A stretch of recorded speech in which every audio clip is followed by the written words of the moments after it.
نحمده ونصلي على رسوله الكريم أما بعد أعوذ بالله من الشيطان الرجيم بسم الله الرحمن الرحيم لقد رضي الله عن المؤمنين إذ يبايعونك تحت الشجرة فعلم ما في قلوبهم فأنزل السكينة عليهم وأثابهم فتحا قريبا صدق الله العظيم.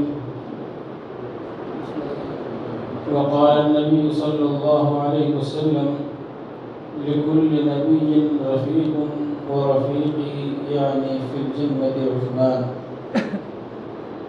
وصدق رسول الله صلی اللہ علیہ وسلم. بزرگان محترم اور عزیز دوستو، آج 18 ذی الحجہ ہے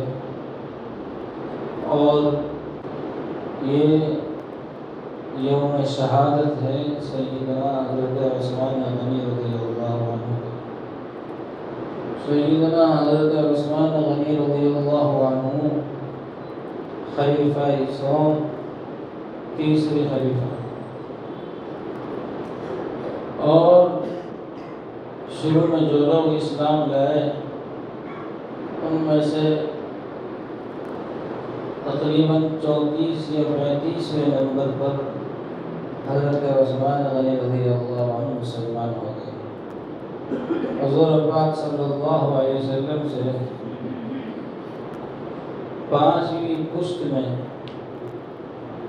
جا کر یہ مل جاتے ہیں اور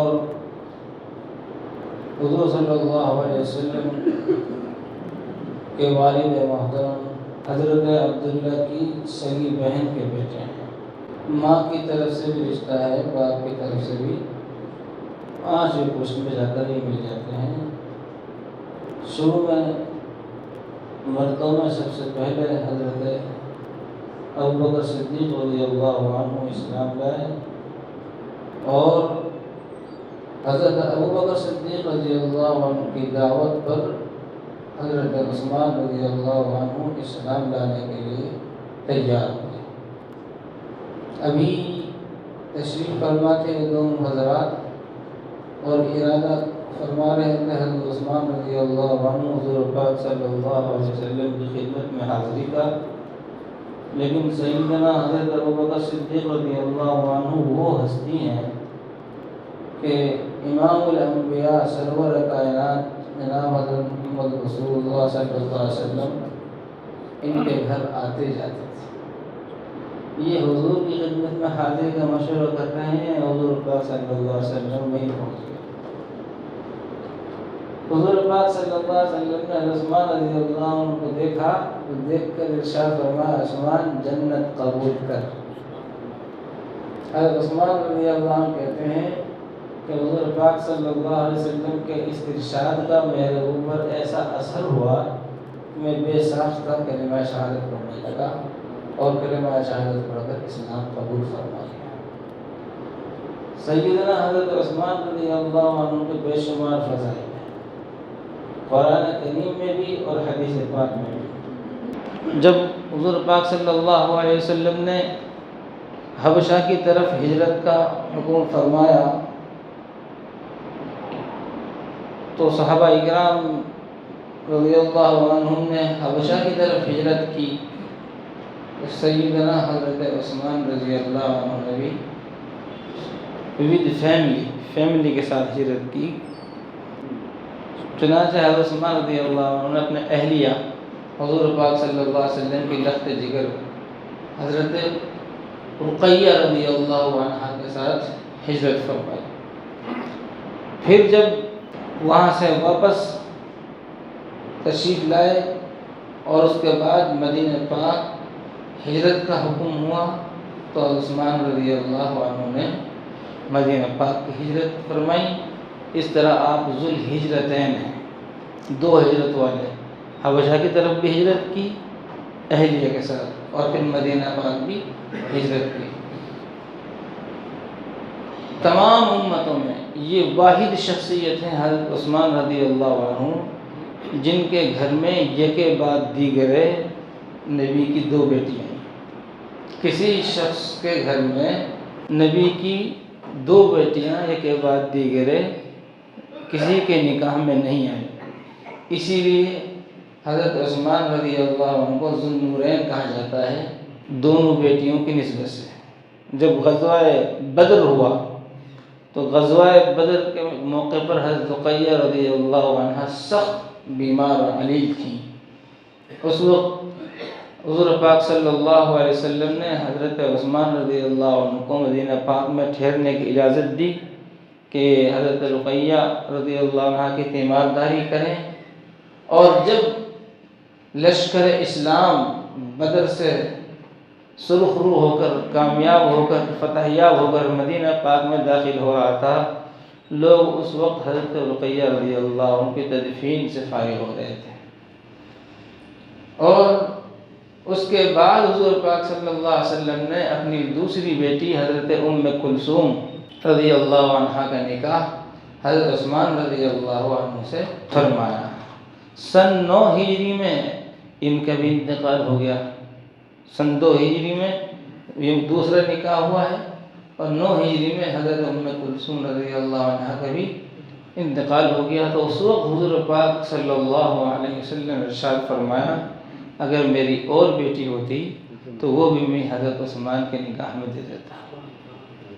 یہاں رک کر یہ سبق لیجئے کہ آج کے ہمارے نوجوان حضرات جن سے سسرال والے پریشان ہیں، جن کو بیویوں سے بات کرنے کا سلیقہ نہیں، ماں باپ سے بات کرنے کا سلیقہ نہیں، سسرال والوں سے بات کرنے کا سلیقہ نہیں، سسرال والے بیچارے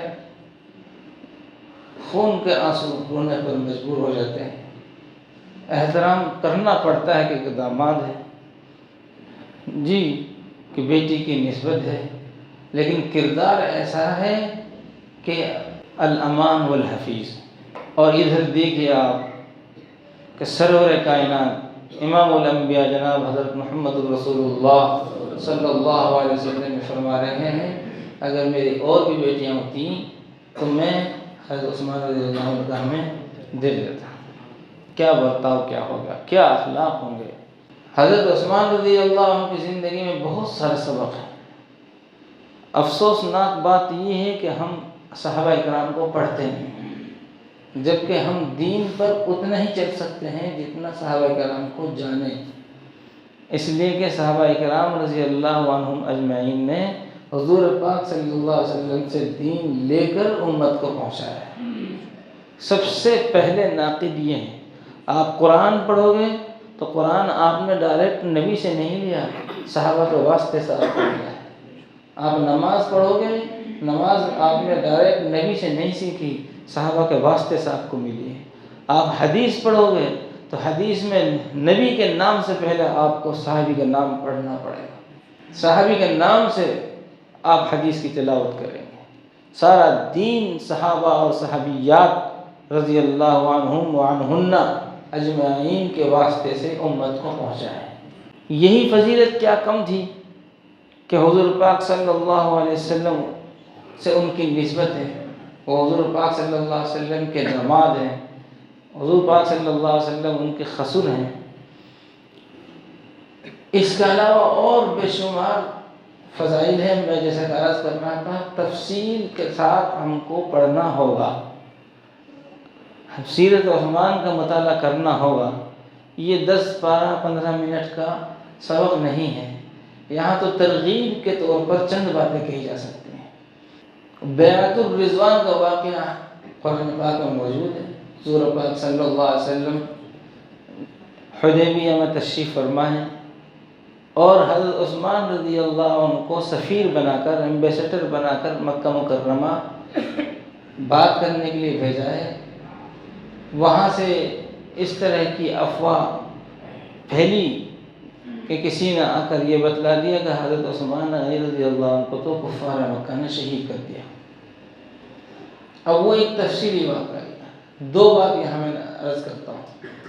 ایک تو یہ کہ چونکہ حضرت عثمان رضی اللہ عنہ کا وہاں احترام تھا، ان لوگوں نے اکرام کیا اور اکرام کے طور پر استقبال کیا، تو وہاں کچھ باتیں ایسی پیش آئیں جس سے تعلق کا پتہ چلتا ہے کہ حضور پاک صلی اللہ علیہ وسلم کے ساتھ عثمان رضی اللہ عنہ کا کیسا تعلق تھا۔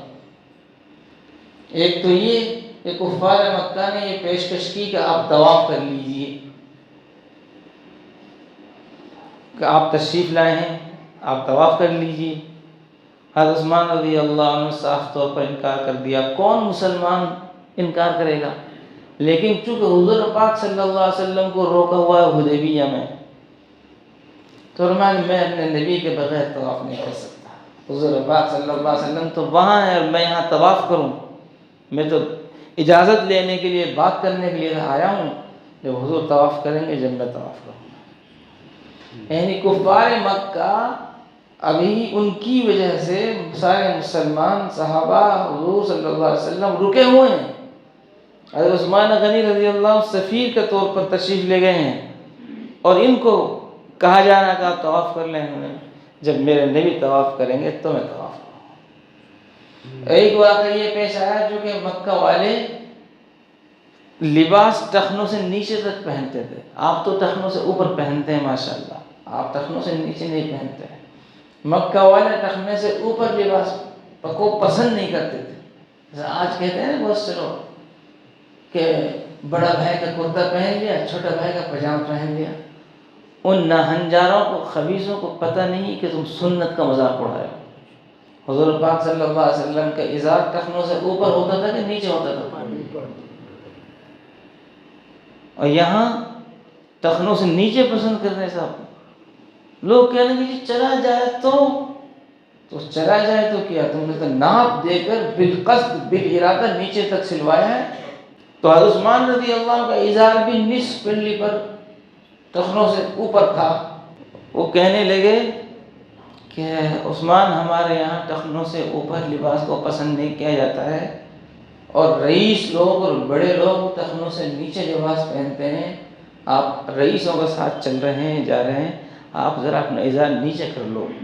سیدنا حضرت عثمان غنی رضی اللہ عنہ جواب دیا، میں کیسے اپنا ازار ٹخنوں سے نیچے کر لوں جبکہ حضور پاک صلی اللہ علیہ وسلم کے ازار یہاں ہوتا ہے، ہاکذا حضرت رسول اللہ صلی اللہ علیہ وسلم۔ تو اس موقع پر جب یہ افواہ اڑی کہ عثمان رضی اللہ عنہ کو شہید کر دیا گیا، تو حضور پاک صلی اللہ علیہ وسلم نے تمام صحابہ کو جمع فرمایا اور تمام صحابہ کو جمع فرما کر ان سے حضرت عثمان رضی اللہ عنہ کے بدلہ کے لیے بیعت لی۔ حضور پاک صلی اللہ علیہ وسلم نے ہاتھ رکھوا کر صحابہ کرام سے عثمان رضی اللہ عنہ کے خون کا بدلہ لینے کے لیے بیعت لی، اور جب سب نے بیعت لے لی اس کے بعد حضور پاک صلی اللہ علیہ وسلم نے اپنے ایک ہاتھ کو حضرت عثمان رضی اللہ عنہ کی طرف سے، گویا کہ حضرت عثمان رضی اللہ عنہ کا ہاتھ ہے، اپنا ہاتھ پر رکھ کر عثمان رضی اللہ عنہ کی طرف سے بیعت لی۔ صحابہ کرام کہتے ہیں کہ یہ نسبت عثمان رضی اللہ عنہ کو ملی، گویا کہ یہ حضور کا ہاتھ عثمان کا ہاتھ ہے، اللہ کے نبی نے یہ نسبت دی۔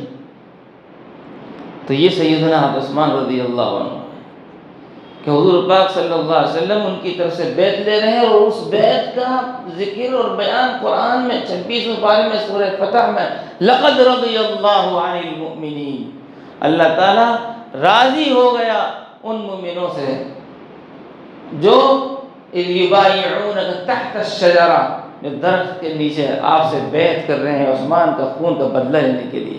اللہ تعالیٰ عثمان رضی اللہ عنہ کو نسبت پر صحابہ کرام سے راضی ہونے کا اعلان فرما رہے ہیں۔ اب اندازہ لگائیں عثمان غنی کون ہے؟ اپنا مال اللہ، اس کے رسول اور مسلمانوں کے لیے وقف کر دیا۔ جب بھی راہ خدا میں خرچ کرنے کا ذکر آئے گا عثمان غنی رضی اللہ عنہ کا ذکر آئے گا۔ مدینہ پاک میں پانی کی بہت قلت، صحابہ کرام خرید کر پانی استعمال کر رہے ہیں۔ اللہ نبی صلی اللہ علیہ وسلم نے مسجد نبوی میں اعلان فرمایا، کون ہے جو مسلمانوں کے لیے پانی کا انتظام کرے، میں اس کے لیے جنت کی بشارت دیتا ہوں۔ حضرت عثمان رضی اللہ عنہ نے بیر روما، آج بھی جو حجاج کرام معتمرین حضرات جاتے ہیں تو ان کو بیر روما بھی دیکھنے کا موقع ملتا ہے، وہ ایک یہودی کا کنواں تھا۔ حضرت عثمان رضی اللہ عنہ نے ان سے خریدنے کی بات کی، یہودی چالاک تو بہت ہوتے ہیں نا جی، مکار تو بہت ہوتے ہیں، شاکر بہت ہوتے ہیں، تو وہ اس بات پر راضی ہوا کہ آدھا کنواں بیچوں گا، اس کی منہ مانگی قیمت پر حضرت عثمان رضی اللہ عنہ نے آدھا کنواں خریدا، اور یہ بات طے پائی کہ ایک دن کنواں سے پانی ہم بھریں گے، ایک دن آپ۔ تو حضرت عثمان رضی اللہ عنہ نے اعلان فرما دیا کہ میری باری میں پورا مدینہ پانی بھر لے، کوئی بھی پانی بھر لے، جس کو پانی کی ضرورت ہے پانی بھر لے۔ تو جس دن حضرت عثمان رضی اللہ عنہ کا نمبر ہوتا، اس دن لوگ اپنے جانوروں کو پانی پلاتے، پانی بھرتے، پانی بھر کر رکھ لیتے، استعمال کرتے، اور اگلے دن یہودی کا نمبر ہوتا تو کوئی نہیں آتا۔ تو عثمان رضی اللہ عنہ سب کے لیے، مسلمانوں کے لیے دعا کیا ہی تھا، غیر مسلموں کے لیے بھی اجازت، کوئی بھرے پانی۔ اب جب وہ ہاتھ پر ہاتھ رکھ کر بیٹھا رہا انتظار میں اور پانی اس کا بکا نہیں، تو وہ خود چل کر آیا کہ باقی آدھا کنواں بھی آپ خرید لیں۔ اعلیٰ اختلاف روایات، بعض حضرات نے کہا 35,000 درہم میں وہ کنواں خریدا۔ ایک مرتبہ اللہ نبی صلی اللہ علیہ وسلم نے ایک غزوہ کے موقع پر چندہ کا اعلان فرمایا، تو عثمان رضی اللہ عنہ کھڑے ہو کر عرض کیا کہ یا رسول اللہ 100 اونٹ میری طرف سے، ماں سامان کے۔ حضور پاک صلی اللہ علیہ وسلم نے اس کے بعد پھر ترغیب دی، اس کے بعد پھر کھڑے ہو کر حضرت 200 اونٹ میری طرف سے۔ حضور پاک صلی اللہ علیہ وسلم نے پھر ترغیب دی، تو پھر کھڑے ہو گئے حضرت 300 اونٹ میری طرف سے۔ اتنا راہ خدا میں خرچ کیا، حضور پاک صلی اللہ علیہ وسلم خوش ہو کر یہ ارشاد فرماتے ہوئے منبر سے اترے کہ آج کے بعد عثمان رضی اللہ عنہ کو کوئی گناہ نقصان نہیں دے گا، اب اس کے لیے یہ نیکیاں کافی ہیں۔ اس سے آگے تو حد ہے نا جی۔ حضور پاک صلی اللہ علیہ وسلم نے فرما دیا لِكُلِّ نَبِيٍّ رَفِيقٌ وَرَفِيقِي یعنی فی الجنہ، عثمان کہ ہر نبی کا ایک خاص ساتھی ہوگا جنت میں، اسپیشل خاص ساتھی ہوگا، اور میرا ساتھی جنت میں عثمان ہوگا۔ حضرت عثمان غنی رضی اللہ عنہ کی شہادت کی طرف اشارہ حضور پاک صلی اللہ علیہ وسلم نے فرما دیا تھا پہلے ہی۔ ایک مشہور روایت ہے، نبی کریم صلی اللہ علیہ وسلم، حضرت ابوبکر صدیق رضی اللہ عنہ اور حضرت عمر رضی اللہ عنہ اور حضرت عثمان رضی اللہ عنہ، چاروں حضرات، ایک مدینہ پاک میں پہاڑ ہے سبیر، اور اس پر تشریف فرماتے ہیں۔ تو جس طرح زلزلہ آتا ہے اس طرح پہاڑ ہلا، اللہ کے نبی صلی اللہ علیہ وسلم فرمایا اسبت یا سبیر، سبیر پہاڑ کا نام ہے، کہ سبیر ٹھہر جا، فَإِنَّ عَلَيْكَ نَبِيٌّ وَصِدِّيقٌ وَشَهِيدَانٌ، تجھے پتہ نہیں اس وقت تیرے اوپر ایک نبی ہے، ایک صدیق ہے اور 2 شہید ہیں۔ تو حضور پاک صلی اللہ علیہ وسلم نے حضرت عثمان رضی اللہ عنہ شہادت بیان فرما دی پہلے ہی، اور فرما دیا تھا ایک وقت آئے گا کہ خلافت تمہیں ملے گی، لوگ اس کو چھیننا چاہیں گے، تمہیں اس سے دستبردار نہیں ہونا ہے۔ بے شمار فضائل ہیں، بے شمار کارنامے ہیں، ان سب کو یاد رکھنے کی ضرورت ہے۔ مسجد نبوی حضور پاک صلی اللہ علیہ وسلم کی زندگی میں ہی، حیات میں چھوٹی پڑ گئی۔ حضور پاک صلی اللہ علیہ وسلم نے مسجد نبوی کے برابر میں ایک زمین کا حصہ تھا، اس کے لیے فرمایا کہ اس کو مسجد میں شامل کرنا چاہیے۔ حضرت عثمان رضی اللہ عنہ نے اپنی ذاتی قیمت سے زمین کا وہ ٹکڑا خرید کر حضور کی خدمت میں پیش کر دیا اور مسجد نبوی میں دے دیا، اور مسجد نبوی کی توسیع فرمائی۔ یہ تو حضور کے زمانے کی بات ہے۔ پھر جب خود خلافت کا زمانہ آیا تو اس دور میں حضرت عثمان غنی رضی اللہ عنہ نے پھر مسجد نبوی کی توسیع فرمائی، مسجد سے یہ لگاؤ۔ اور قرآن کریم کے بارے میں تو سب جانتے ہی ہیں کہ حضرت عثمان رضی اللہ عنہ نے قرآن کریم کی کیسے خدمت کی۔ صحابہ اپنے اپنے طور پر جیسے حضور سے سیکھا تھا ویسے سکھاتے تھے، اپنے اپنے طور پر لکھتے تھے، لیکن حضرت عثمان رضی اللہ عنہ نے پوری امت کو ایک روایت پر جمع کیا۔ قرآن کریم 7 روایت پر، 7 روایت بطور فن کے پڑھی اور پڑھائی جائیں گی، لیکن ایسے نہیں کہ پوری امت میں جو جس روایت میں چاہ رہا ہے پڑھ رہا ہے، نہیں، سب کو ایک روایت پر جمع کیا، قرآن کریم کے نسخے لکھوائے اور بڑے بڑے شہروں میں بھجوائے، اور فرمایا کہ سب اسی ترتیب پر پڑھیں گے۔ یہ ترتیب وہی ترتیب ہے جو حضور پاک صلی اللہ علیہ وسلم سے منقول ہے۔ قرآن کریم کی خدمت انجام دی۔ مسجد نبی کی خدمت انجام دی۔ حضرت عثمان رضی اللہ عنہ کی حیا اور شرم کی لوگ مثال دیا کرتے تھے۔ حضور پاک صلی اللہ علیہ وسلم تشریف فرمائے، حضرت ابوبکر صدیق رضی اللہ عنہ تشریف لاتے ہیں، حضور اپنی حالت پر رہتے ہیں۔ حضرت عمر تشریف لاتے ہیں رضی اللہ عنہ، حضور اپنی نشست میں کوئی فرق نہیں فرماتے ہیں، لیکن جب حضرت عثمان رضی اللہ عنہ تشریف لاتے ہیں تو حضرت عثمان رضی اللہ عنہ تشریف لانے سے پہلے حضور پاک صلی اللہ علیہ وسلم اپنے کپڑے درست فرماتے ہیں، اپنی لنگی درست فرماتے ہیں، اپنی حیت درست فرماتے ہیں، اور پھر کہتے ہیں بلا عثمان کو۔ بعد میں عائشہ صدیقہ رضی اللہ عنہا نے عرض کیا رسول اللہ، حضرت ابوبکر تشریف لائے تو آپ ایسے ہی بے تکلف رہے، حضرت عمر تشریف لائے تو آپ ایسے ہی بے تکلف بیٹھے رہے، اور جب عثمان رضی اللہ عنہ تشریف لاتے ہیں تو آپ نے اپنے کپڑوں کو درست فرمایا، اپنی نشست کو درست فرمایا، اور آپ نے اپنی حیت کو درست فرمایا، کپڑوں کو ٹھیک فرمایا، ایسا کیا؟ نبی کریم صلی اللہ علیہ وسلم فرمایا کیا میں اس سے حیا نہ کروں جس سے فرشتے بھی حیا کرتے ہیں؟ غسل خانے میں بھی آپ برہنہ ہو کر نہیں نہاتے تھے، وہاں بھی ازار پہن کر نہاتے تھے، آپ کی حیا اور شرم کی مثال دی جاتی تھی۔ آپ حضرات یہ سوچ رہے ہوں گے کہ ہم کیوں ذکر تذکرہ کر رہے ہیں؟ کم از کم ہم سال میں ایک آدھ مرتبہ تو یاد کر لیں اس موقع پر، آج کی اس تاریخ پر، کہ آج کی اس حضرت عثمان غنی رضی اللہ عنہ کی شہادت کا 18 ذی الحجہ کو شہادت ہے۔ لوگوں نے خلافت چھیننے چاہیے، لیکن دیکھ لیے موقع اچھا ہے، سب لوگ حج پر گئے ہوئے ہیں، ابھی حج کر واپس لوٹے نہیں ہیں، بلوائیوں نے بلوا مچایا۔ یہ جو لوگ ہوتے ہیں نا فتین، یہ موقع کے تلاشی ہوتے ہیں کہ ایسا موقع ہو جو ہمیں فتنہ برپا کرنے کا موقع مل جائے۔ سب لوگ حج کرنے گئے ہوئے ہیں، اور ایسے موقع پر سیدنا عثمان رضی اللہ عنہ کو شہید کر دیا جاتا ہے۔ وہ ایک لمبا واقعہ ہے، خلاصہ یہ ہے کہ آخر حضرت عثمان غنی رضی اللہ عنہ کی یہ فضائل جو حضور پاک صلی اللہ علیہ وسلم ارشاد فرمائے، وہ محض بطور فضیلت کے تو نہیں ہیں، وہ تو ہمارے پیشوا ہیں، خلیفہ سوم ہیں، امت کے مقتدیٰ ہیں، خلفائے راشدین میں سے ہیں۔ ان کی زندگی کو سامنے رکھ کر ہمیں سبق لینا چاہیے کہ سیدنا عثمان غنی رضی اللہ عنہ کے اندر کیا کمال تھا۔ صحابہ کرام میں 2 حضرات کا نام خاص طور سے ملتا ہے جنہوں نے ایک رکعت میں پورا قرآن پڑھا ہے، ایک حضرت عثمان غنی رضی اللہ عنہ، ایک حضرت تمیم داری رضی اللہ عنہ۔ ایک رکعت میں پورا قرآن، اور ایک رکعت میں پورا قرآن وہی پڑھ سکتا ہے جو قرآن پاک کی تلاوت کا روز اہتمام کرتا ہو۔ اللہ معاف فرمائے، ہمارا آخر وقت کو اللہ بہتر بنائے۔ کسی کی موت کس حال میں آتی ہے، کسی کی موت کس حال میں آتی ہے۔ سیدنا عثمان غنی رضی اللہ عنہ کو جس وقت شہید کیا گیا اس وقت آپ قرآن پاک کی تلاوت فرما رہے تھے، اور جب برچھا مارا گیا تو خون کے چھینٹے قرآن پر جا کر گرے۔ اس جگہ لکھا ہوا تھا فَسَيَكْفِيكَهُمُ اللَّهُ وَهُوَ السَّمِيعُ الْعَلِيمُ۔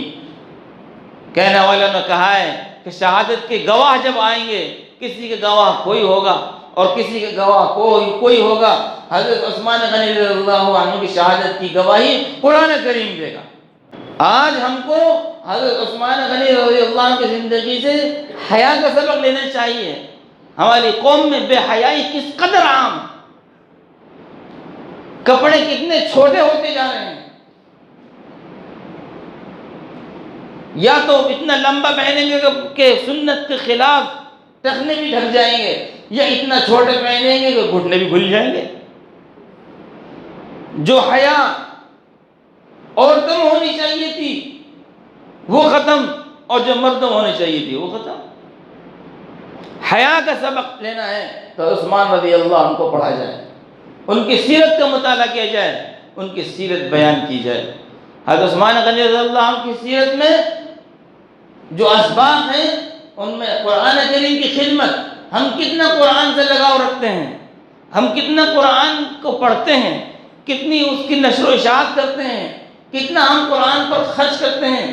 حضرت عثمان غنی رضی اللہ عنہ پوری امت کو ایک روایت پر جمع کر دیا۔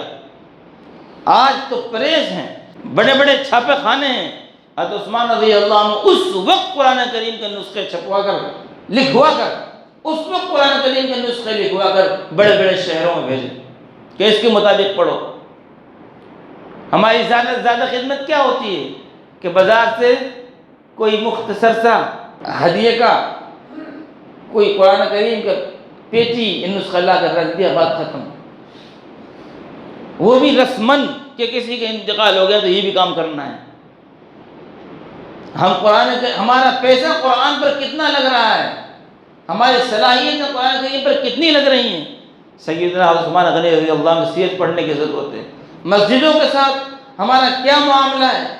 حضرت عثمان رضی اللہ عنہ زمین کا ٹکڑا قطعہ خرید کر حضور کو دے رہے ہیں تاکہ مسجد نبوی بڑھ جائے، توسیع ہو جائے، اور جب خود کی خلافت کا دور آتا ہے تو پھر مسجد کی توسیع فرماتے ہیں۔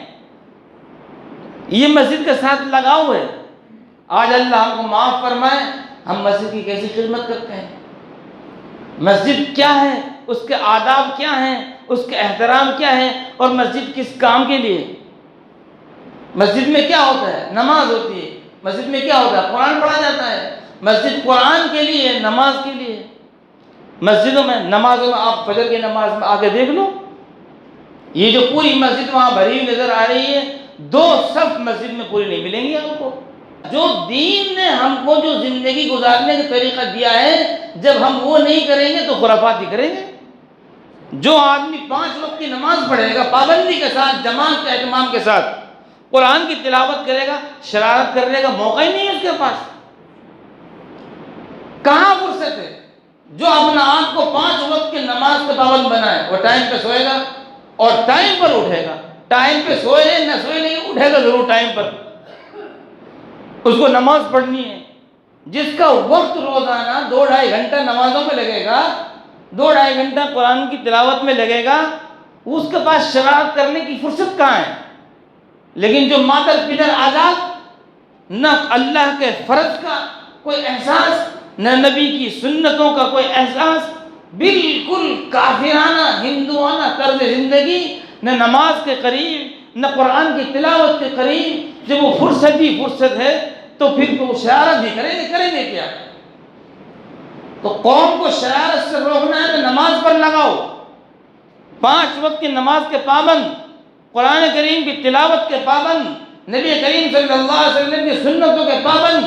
جب ہم ان چیزوں کے پابند بنیں گے، خرافات خود بخود چھوٹیں گی۔ آج اللہ معاف فرمائے، ہمارا جو حال ہے، ہم نے صحابہ کو پڑھا نہیں کہ مسجدوں کے ساتھ کیا تعلق ہے۔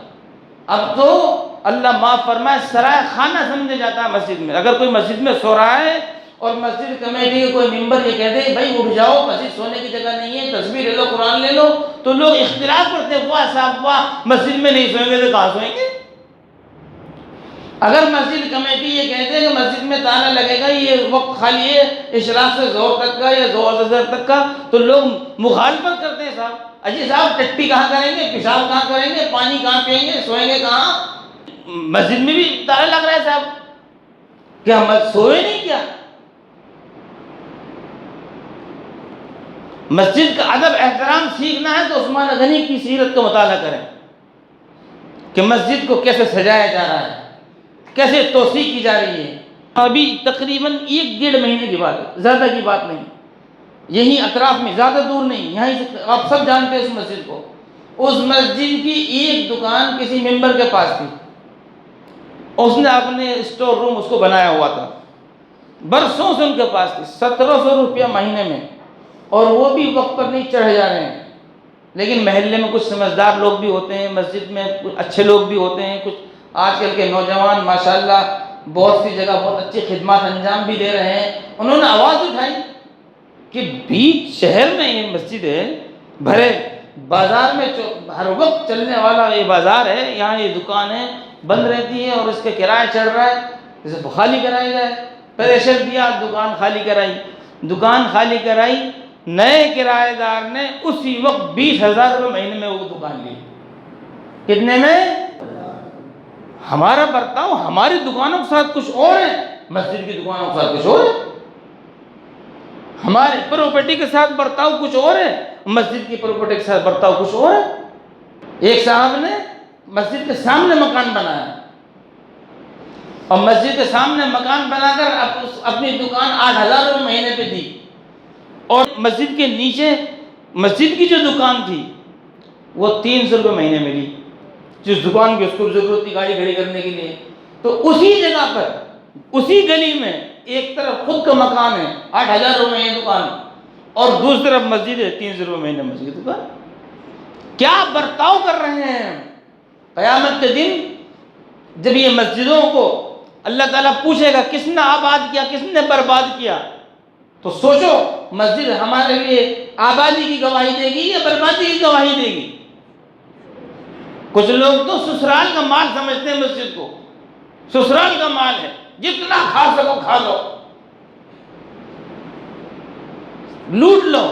حضرت عثمان غنی رضی اللہ عنہ کی سیرت پڑھو کہ مسجد کا ادب کیا ہے، مسجد کا احترام کیا ہے، مسجد پر کیسے مال لگایا جاتا ہے، مسجد میں دیا جاتا ہے، مسجد سے لیا نہیں جاتا، مسجد کو آباد کیا جاتا ہے، مسجد میں قرآن پڑھا جاتا ہے، مسجد میں نماز پڑھی جاتی ہے، مسجد میں ذکر کیا جاتا ہے۔ اس لیے فرمایا کہ مسجد میں دنیا کی باتیں کرنے سے نیکیاں ختم ہو جاتی ہیں۔ آپ احد پہاڑ کے برابر نیکی کر لو، لیکن مسجد میں بیٹھ کر دنیا کی بات کی نیکی ختم۔ مسجد اللہ کا گھر ہے، واہ صاحب واہ، تمہارے گھر کے لیے سیفٹی چاہیے اور مسجد کی کوئی سیفٹی نہیں، تمہارے گھر میں ایک بلب بھی زائد نہیں جلے گا اور مسجد کے خرچے کا کوئی فکر نہیں۔ آپ کے گھر میں ہر ایک آدمی نہیں گھس سکتا، مسجد میں کوئی بھی کبھی بھی کسی بھی کام کے لیے آ سکتا ہے۔